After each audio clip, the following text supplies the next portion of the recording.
మెదక్ జిల్లా వేల్పుగొండ గ్రామం అపురూప శిల్పకళ ఆలయాలకు ప్రసిద్ధి. పచ్చని పల్లెల్లో గుట్టల మధ్య వెలిసిన తుంబురేశ్వర ఆలయం ఆధ్యాత్మిక శోభను పంచుతోంది. చారిత్రక పరిశోధనలకు కేర్ ఆఫ్గా ఈ గ్రామం ప్రాచుర్యం పొందింది.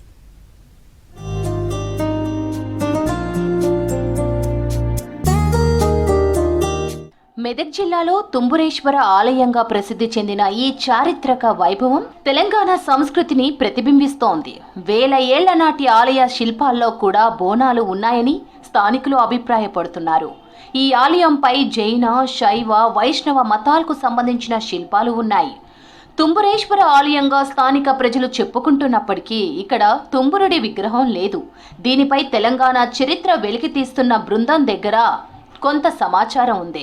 కానీ ఇక్కడ పూర్తి పరిశోధన జరిగితేనే అసలు చరిత్ర భావితరాలకు అందించే అవకాశం ఉంటుంది. ఆలయం నాటకీయమైన శిల్పాలతో అలంకరించి ఉంటుంది. గర్భగుడి చుట్టూ చెక్కిన శిల్పాలు, దేవతామూర్తులు, యక్ష గంధర్వ విగ్రహాలు శిల్పకారుల నైపుణ్యాన్ని చాటుతాయి. దేవాలయం ప్రాంగణంలోని ప్రతి గోడ, ప్రతి స్తంభం, ప్రతి మంటపాలపై చెక్కిన అద్భుత శిల్పాలు తెలంగాణ ప్రాంత శిల్ప సంప్రదాయాన్ని ప్రతిబింబిస్తాయి.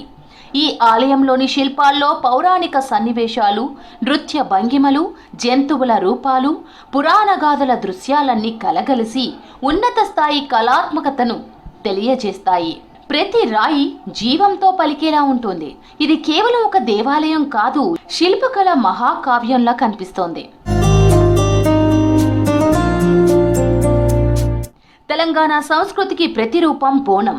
గ్రామ దేవతలకు బెల్లమన్నం వండి కుండల్లో సమర్పించే ఆచారమే బోనం. గ్రామ దేవతలైన ఎల్లమ్మ, పోచమ్మ, గట్టమ్మ లాంటి దేవతలకు ఆచారంగా వస్తున్న బోనాల జాతర తెలంగాణ రాష్ట్రానికే ప్రత్యేకత. ఇలాంటి బోనాలకు సంబంధించిన తుంబురేశ్వర స్వామి ఆలయం గుడి గోడల మీద ఉందని భావిస్తున్నారు స్థానికులు.